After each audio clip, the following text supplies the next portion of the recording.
Hello. நான் மகாநல்லூர்லேருந்து வரேன். இவர் வந்து என் பையன் அருள் பாண்டி. 9th கொண்டாந்து இங்கே ரமணா ஸ்கூல் சேர்த்தேன்.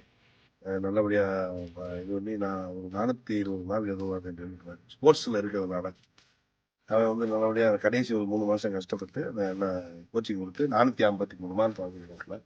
அதுதான் என் பையன். ஸ்கூல் வந்து நல்ல ஸ்கூலு. நான் தேவையில்லாமல் மானாமதுரையில் ஒரு 8th வரைக்கும் இவரை வந்து படிக்க வச்சது. ஏன்டா இது 6லேயே கொண்டு வந்துருக்கலாம் அப்படின்னு சொல்லி ரொம்ப வருத்தமாக இருக்கு எனக்கு. ஸ்கூல் வந்து உண்மையிலே அருமையான நல்ல ஸ்கூலு. நல்லா பீஸ்ஃபுல்லானது. ஸ்போர்ட்ஸு நல்ல முக்கியத்துவம். ஸ்போர்ட்ஸ்லேயே இருக்காப்புல அத்லெட்டு, சிலம்பம் எல்லாத்துலேயும். இப்போ இந்த லாஸ்ட் இயர் வந்து சிலம்பத்தில் வந்து டிஸ்ட்ரிக்டில் வந்து செலக்ட் ஆகி ஸ்டேட்டுக்கு இவர் ஒருத்தர் தான் போயிருந்தாரு. நல்லா சப்போர்ட் பண்ணுறாங்க ஸ்கூலு.